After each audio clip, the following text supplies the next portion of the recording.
తాకట్టులో ఉన్న బంగారం అమ్మాలనుకునే వారి ఇన్ఫర్మేషన్ ఇస్తే దాని వాల్యుయేషన్ బట్టి మీకు కమిషన్ కూడా ఇస్తుంది గోల్డ్ హబ్. ఆంధ్రప్రదేశ్ మాజీ ముఖ్యమంత్రి వైఎస్ జగన్మోహన్ రెడ్డి గారు వందల కోట్ల ప్రజాధనాన్ని ఏ విధంగా దుర్వినియోగం చేశారు? ఋషికొండ ప్యాలెస్లో హంగు ఆర్భాటాలు పోయి తన జల్సాల కోసం 500 కోట్ల రూపాయలు ఖర్చు పెట్టి ఏ రకంగా అక్కడ పరిస్థితులు ఉన్నాయో జర్నలిస్టులు అందరూ కూడా లోపలికి వెళ్ళి వీడియోలు తీసి ఫోటోలు తీస్తే కానీ బాహ్య ప్రపంచానికి తెలియదు.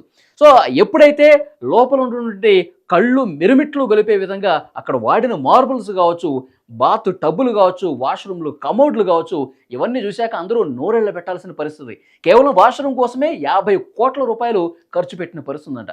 ఇక్కడ మీకు కనిపిస్తోంది.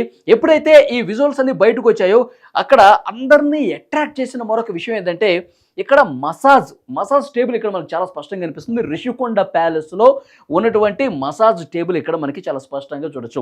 ఈ టేబుల్ మీదే వైఎస్ జగన్మోహన్ రెడ్డి గారు పడుకుంటే మసాజ్ చేస్తారు అని చెప్పి విపరీతంగా ఇది వైరల్ అవుతున్నటువంటి విషయం.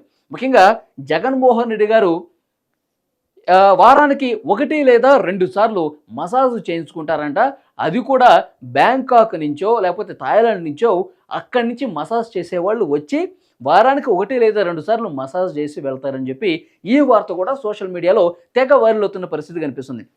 మరి జగన్మోహన్ రెడ్డి గారికి పురుషులే మసాజ్ చేస్తారా, మహిళలు చేస్తారా అనేది తెలియదు. కానీ సో డెఫినెట్గా 1 లేదా 2 సార్లు మాత్రం వారానికి ఆయన మసాజ్ చేయించుకుంటారు. దానికోసమే ప్రత్యేకంగా మసాజ్ టేబుల్ను కూడా అరేంజ్ చేసుకున్నారని చెప్పి పెద్ద ఎత్తున చర్చ జరుగుతుంది. సో మనకు తెలుసు ఆంధ్రప్రదేశ్ ముఖ్యమంత్రిగా జగన్మోహన్ రెడ్డి గారు ఉన్నప్పుడు తాడేపల్లి ప్యాలెస్లో ఉంటూ ఉన్నారు. మరి తాడేపల్లి ప్యాలెస్లో కూడా ఇలాంటి సౌకర్యాలే ఉన్నాయా? ఇప్పుడు ఆయనకి తాడేపల్లిలో ప్యాలెస్ ఉంది, బెంగళూరులో ప్యాలెస్ ఉంది, తర్వాత పులివెందులో ఒక ప్యాలెస్ ఉంది. సో ఈ అన్ని ప్యాలెస్ల్లో కూడా ఇలాంటి హంగు ఆర్భాటాలు, ఇలాంటి మసాజు టేబుల్సే ఉన్నాయా? ఇలాంటి అధునాతన టెక్నాలజీతో కూడినటువంటి కమోడ్లు, సో మార్బుల్స్తో కూడినటువంటి డిజైన్స్, ఇంత హంగు ఆర్భాటాలు ఉన్నాయా లేవో తెలియదు. కానీ ఎందుకంటే అది ఆయన సొంత ప్రాపర్టీలు కాబట్టి లోపల ఎలాంటి పరిస్థితులు ఉన్నాయో పబ్లిక్ తెలీదు. కానీ ఇది పబ్లిక్ ప్రాపర్టీ, ఇది ప్రభుత్వానికి సంబంధించిన ప్రాపర్టీ. కేవలం 500 కోట్ల రూపాయలు, వాళ్ళకి చాలా చిన్న విషయం కనిపిస్తుంది. 500 కోట్ల రూపాయలు ఖర్చు పెట్టి ప్రజాధనాన్ని పూర్తిగా దుర్వినియోగం చేశారని చెప్పి పెద్ద ఎత్తున వార్తలు వస్తున్నటువంటి నేపథ్యంలో జగన్మోహన్ రెడ్డి గారి జీవన శైలి ఈ విధంగా ఉంటుంది. ఆయన చెప్తూ ఉంటారు, పేదలకి పెత్తందారులకు మధ్య పోటీ, ఈ యుద్ధం అలాంటిది జరుగుతోందని చెప్తున్నారు. మరి పేదలకు ప్రతినిధిగా ఉన్నటువంటి జగన్మోహన్ రెడ్డి గారు వారికి ఇల్లు ఇచ్చిందేమో చాలా తక్కువ స్పేస్లో ఇల్లు ఇచ్చారు. ఆయన వాష్రూమ్ ఏదైతే కట్టుకున్నారో దానికంటే చిన్నగా పేదల ఇల్లు ఉంది, కానీ దానికంటే పెద్దదిగా ఈయన వాష్రూమ్ ఉంది. అది వాష్రూమ్కి పేదల ఇంటికి ఉన్నటువంటి తేడా. వాష్రూమ్కి ఇచ్చినటువంటి విలువ కూడా పేదల ఇంటికి ఇవ్వలేదని చెప్పి పెద్ద ఎత్తున విమర్శలు కూడా వస్తున్నటువంటి పరిస్థితి కనిపిస్తోంది.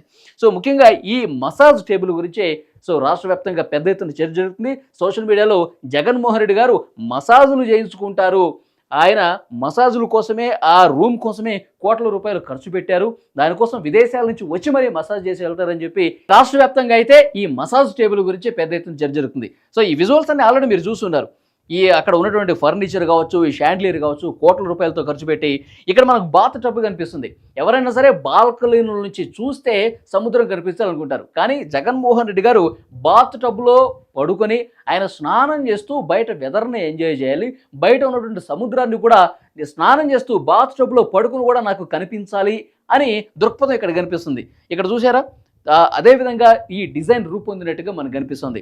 ఇక్కడ వాడిన ఫర్నిచర్ కావచ్చు, తర్వాత మార్బుల్స్ కావచ్చు, తర్వాత ఈ కమోడ్లు కావచ్చు, బాత్ టబ్బులు కావచ్చు, మసాజ్ టేబుల్ కావచ్చు, ఇవన్నీ ఈ దేశానివి కావు, బయట దేశం నుంచి తెప్పించుకున్నారు. కోట్ల రూపాయలు ఖర్చు పెట్టి ఇటలీ నుంచి, బ్రెజిల్ నుంచి, వియత్నాం నుంచి, ఇట్లా రకరకాల దేశాల నుంచి తెప్పించుకున్నారు. బయట గార్డెన్ కోసం కూడా కొన్ని కోట్ల రూపాయలు ఖర్చు పెట్టి రకరకాల ఫ్లవర్స్ని తీసుకొచ్చారు, గార్డెనింగ్ చేశారు. తర్వాత అక్కడ విద్యుత్ దీప అలంకరణ కోసం కూడా కొన్ని కోట్ల రూపాయలు ఖర్చు పెట్టారు. అవి కూడా విదేశాల నుంచి వచ్చినట్టుగా తెలుస్తుంది.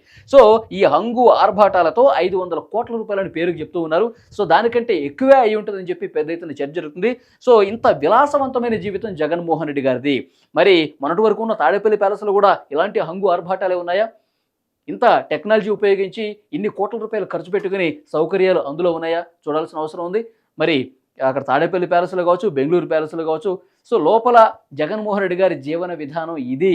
సో ఇంత గొప్పగా, ఇంత గ్రాండియర్గా ఆయన లైఫ్ స్టైల్ ఉంటుందని దీన్ని బట్టి మనకు అర్థమవుతుంది. చూడాలి మరి ఈ సోషల్ మీడియాలో పెద్ద ఎత్తున ఈ మసాజ్ టేబుల్ గురించి చర్చ జరుగుతుంది.